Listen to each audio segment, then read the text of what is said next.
There comes a time when silence becomes more than complicity. It becomes a strategy. As America turns inward, gripped by pride and punishment, a quiet neighbor watches, not with malice, but with a patient smile.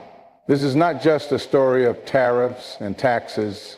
It's about how nations choose their battles and how sometimes the loudest thunder comes from across the border.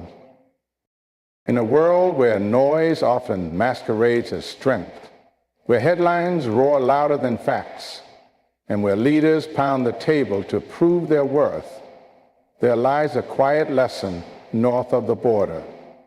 Canada, often overlooked in the geopolitical chessboard, plays a game of strategy not with shouting, but with silence. While the United States under Trump lashes out with taxes and tariffs, targeting old partners and new challengers alike, Canada chooses not to react with rage, but to gain through grace. It's not weakness, it's not submission, it's leverage.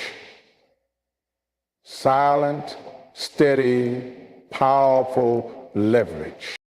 When Trump imposes punitive taxes aimed at punishing India, aiming to send a message of dominance, of retaliation, of nationalistic bravado, the world watches. But while many fix their gaze on the United States or India's defiant response, few notice the quiet smile in Ottawa, because Canada understands something most miss in the heat of diplomatic drama. When two giants fight, the space between them becomes fertile ground for opportunity. When two giants fight, the space between them becomes fertile ground for opportunity. The global economy doesn't stop because of political tantrums. It redirects, it reroutes, and it rewards the steady hand, with America tightening its fists and India shielding its markets. Trade routes don't vanish, they shift. And Canada, ever diplomatic, ever stable, becomes a new option for businesses looking for sanity in a storm. Corporations that once relied on U.S. ports begin to explore Vancouver. Tech firms, stifled by protectionist rhetoric in the States, begin to court Toronto's quiet innovation hubs. And while Trump raises his voice, Canada simply opens its door. In diplomacy, there's an old saying: never interrupt your enemy when they're making a mistake. Canada doesn't need to outshout Washington. It only needs to outlast it. And every time the U.S. builds another wall of economic isolation, Canada's bridges become more valuable. This isn't passive advantage, it's active strategy. Canada's global image as a peacekeeper, a collaborator, a fair dealer, wasn't built overnight. It was earned over decades through consistency and calm. And when chaos emerges elsewhere, consistency becomes currency. Foreign investors nervous about unpredictability start to look toward the maple leaf as a symbol of stability. When the dollar screams with volatility, the Canadian loonie whispers with steadiness. And that whisper is more powerful than most realize. There's another layer, deeper still. In public, Canada appears disengaged from the firestorm. But behind closed doors, it is quietly strengthening relationships with both sides. It maintains open channels with Washington while deepening trade ties with India. This duality of calm presence and quiet activity creates a unique leverage. Canada becomes not just a bystander, but a broker, a safe middle ground, a voice trusted by both the shouting and the shouted at. And in that role, influence is born. You see, leverage doesn't always wear a suit and hold a microphone. Sometimes it wears flannel and waits by the fire. While others chase headlines, Canada plays the long game, the patient game, the one that doesn't burn bridges for applause. Because once the dust settles, and it always does. The world looks for the calm, and calm is a currency that never devalues. Canada's silence is not apathy, it's positioning. It's the recognition that every tantrum at the table creates an empty chair elsewhere. And Canada is always ready to pull that chair in, offer tea, and talk. This moment, Trump taxing Americans in an effort to punish India, is a moment filled with unintended consequences. But the clearest among them is this: every heavy-handed action has an equal and opposite opportunity. And Canada has the rare discipline to wait for it, to not be dragged into the noise, to profit from the pause. The world doesn't always reward the loudest voice. Often, it respects the one that listens. And while others play checkers, Canada plays chess, not for attention, but for advantage, not to provoke, but to prosper. There's a moment in every nation's history when pride becomes more expensive than policy, when the desire to punish overpowers the instinct to protect, and when a leader armed with slogans and certainty chooses retaliation over reason. That moment isn't just symbolic. It's costly, financially, diplomatically, historically. And when Trump chose to tax Americans in an effort to punish India, he wasn't making a trade move.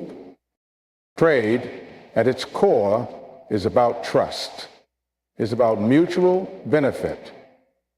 It's not war. It's not conquest. It's an agreement, sometimes fragile, always essential.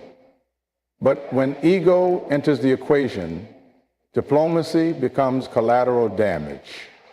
And what gets taxed isn't just goods. It's relationships, credibility, and long-term influence. Trump framed it as strength, a move to show dominance, to make India pay for what he perceived as disrespect or imbalance. But the reality, Americans paid first, and they paid silently. Tariffs don't hit governments, they hit people.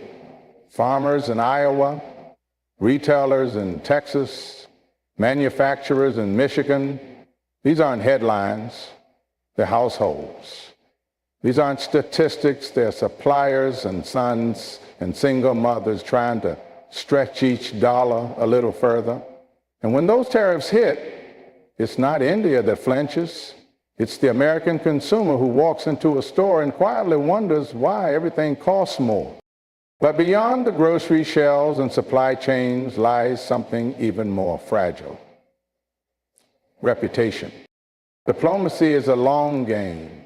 It's built not just on meetings and treaties, but on predictability. Nations want to know who they're dealing with.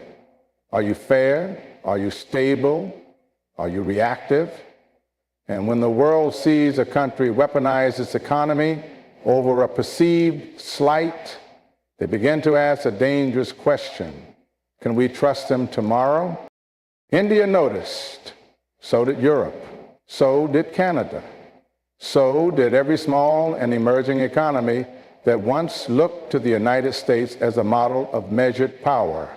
Because power isn't just about what you can do, it's about what you choose not to do. And when that restraint disappears, fear replaces respect. Retaliation has a ripple effect. When America taxes with anger, others respond in kind. And soon, what began as a single act of pride becomes a global standoff. Prices rise, talks stall, allies distance themselves, and the only thing that grows is uncertainty. And yet, amidst the noise, a quieter truth emerges. There were other options, smarter ones, strategic ones. Instead of taxing to punish, America could have leveraged diplomacy to persuade. Instead of isolating India, could it challenge it through coalition pressure, economic incentives, or collaborative renegotiation? But reason requires patience. Retaliation only requires impulse. And in that choice between what's right and what's loud, ego chose volume. The cost isn't just economic, it's generational. Trust takes decades to build and seconds to break. And once broken, it's not easily repaired with speeches or tweets. The next administration, the next diplomat, the next generation of American leaders, they will all inherit this debt. A diplomatic deficit written not in numbers, but in scars. India, for its part, stood firm, not because it sought confrontation, but because it understood what was at stake. Dignity. No sovereign nation wants to be publicly punished and quietly submit. That's not negotiation, that's humiliation. And so the standoff deepened. Two proud nations locked in a test of wills, while businesses bled and partnerships frayed. But history has a way of remembering moments like these, not for their fireworks, but for their fallout. When reason is set aside and policy becomes personal, the results are never temporary. They linger in trade deals, in UN votes, in military exercises, in student visas, in every handshake that now carries hesitation. All of it, every consequence and casualty stems from one root cause: ego-taxed diplomacy. And diplomacy, like trust, cannot be rebuilt overnight. In the arena of global trade, loyalty is rarely proclaimed, it's tested, not in handshakes or photo ops, but in the fire of disagreement, disruption, and disappointment. When pressure mounts and tempers rise, that's when you find out who stands with you and who was merely standing nearby. The trade war ignited by Trump's decision to punish India through tariffs was more than a fiscal maneuver. It was a character test. For India, a trial of sovereignty. For America, a revelation of what kind of ally it truly is when challenged, not just cheered. India has long been positioned as a strategic partner to the United States, not just economically, but ideologically. The world's largest democracy, a counterbalance to China, a rising power with shared values of freedom, enterprise, and rule of law. But when Trump turned economic weapons inward, firing tariffs under the banner of America First, that partnership was no longer protected by sentiment. It was suddenly put under scrutiny. India was tested, not just in how it would respond to the tariffs, but in how it would interpret the message behind them. Was this a correction between equals, or was it a signal that the United States, when pressured, saw no difference between rivals and partners? In diplomacy, intentions matter, but perceptions matter more. And what India perceived was not dialogue, but dictation. To retaliate would be to fracture. To stay silent would be to submit. So India, with poise, chose a third path: resilience. It didn't escalate with loud countermeasures, but it didn't bend either. Instead, it began diversifying, strengthening ties with Europe, expanding its regional influence, deepening self-reliance. And in that response lay a lesson, not just for America, but for every nation that believes in transactional loyalty. Trade wars strip away the formalities. They show whether an alliance is built on mutual respect or on momentary convenience. And for America, this moment forced a mirror. Because when an ally is punished for acting independently, the question is no longer about fairness. It becomes about control. And no nation, especially one with the history and heft of India tolerates control disguised as cooperation. True allies don't punish each other for acting in their own interest. They seek understanding, they negotiate with empathy, they recognize that partnership does not require obedience. India's test, therefore, became America's lesson. That great power comes not just from military might or economic size, but from the ability to listen, to compromise, to value dignity over dominance. In this lesson, the global community also took notes. Other allies of the U.S. began to watch more closely. Japan, South Korea, Germany, Brazil. They observed how swiftly the tone shifted from praise to pressure, from cooperation to confrontation. And in their quiet calculations, they began to ask, if it happened to India, could it happen to us? And so, in trying to assert strength, America may have weakened its most valuable asset, its network of trust. Because at the heart of every trade war is a deeper truth. Economics is the surface, but relationships run underneath. And when those relationships are tested by fire, what emerges is either forged steel or fractured stone. In India's case, it walked out of the fire more self-assured, more independent, and perhaps more cautious. Cautious about how much weight to give American words going forward. I'm cautious about whether partnership with a superpower means standing side by side or under its thumb. In the end, this wasn't just a story about exports and tariffs.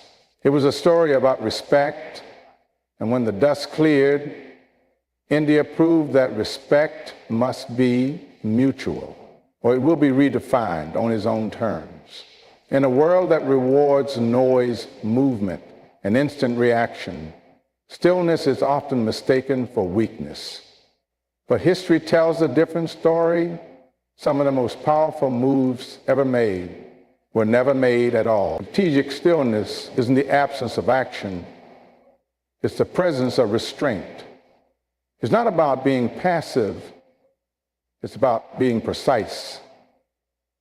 And when chaos erupts between giants, those who stand calm may not just survive, they may lead. When Trump chose to weaponize tariffs in a loud display of economic force, targeting allies and adversaries alike, the global response was telling. Some rushed to retaliate, others scrambled to defend. But one nation, Canada, chose something else entirely: stillness.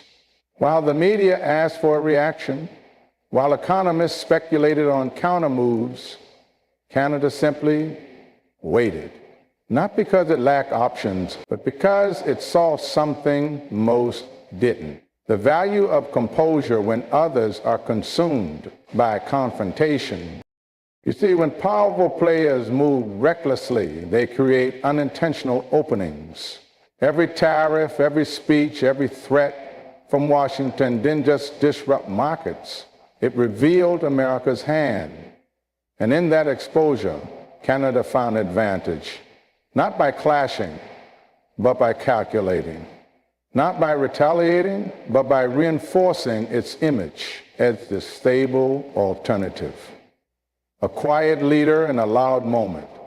Strategic stillness is misunderstood in a world addicted to immediacy. We've been taught that the first to respond wins, that silence signals surrender. But real power doesn't panic. It watches, it listens. It collects the unfiltered truth while others are too busy talking to hear it. And then, when the moment is right, when the fog has lifted and the intentions of others are clear, it acts with precision, not pressure. Canada's restraint allowed it to avoid escalation, protect its long-term relationships, and position itself as a reliable partner amid unpredictability. While others burned bridges, it built back channels. While others shouted about sovereignty, it strengthened trade quietly with new partners. It didn't need the headlines. It owned the footnotes, the fine print, the future deals being drafted in silence. This is the essence of strategic stillness, is when patience is mistaken for inaction, but is actually preparation. Is when the world sees a nation doing nothing, but behind closed doors, it's doing everything. Reassessing alliances, strengthening internal resilience, and waiting for the right wave to ride instead of fighting the storm head on. Stillness also has the power to de-escalate. When two forces are on a collision course, it only takes one to step aside for the crash to be avoided. But that step, when taken intentionally, isn't retreat, it's redirection. Canada didn't step back to give up its place at the table. It stepped aside to allow the noise to burn itself out, and then quietly pulled the chair back in when the shouting stopped. In strategy, timing is everything. The right move at the wrong time can be just as dangerous as the wrong move. And when others are blinded by ego, by urgency, by the need to be seen as strong, the still strategist waits, because time itself becomes an ally. As tempers cool and narratives shift, the one who waited holds the clearest perspective. Stillness is also a mirror. It forces others to see their own reflection without interference. When Canada refused to respond impulsively to Trump's aggression, it forced the world to ask, what is the true purpose of these tariffs? Who really benefits from this confrontation? What's being lost in the noise? And those questions, unanswered by rhetoric, began to chip away at the illusion of strength that shouting tries to create. Ultimately, in global politics, as in life, not all battles are worth fighting. Not all provocations deserve response. And not all silence is surrender. Sometimes the smartest move is no move at all, especially when that stillness is filled with intention, strategy, and quiet power.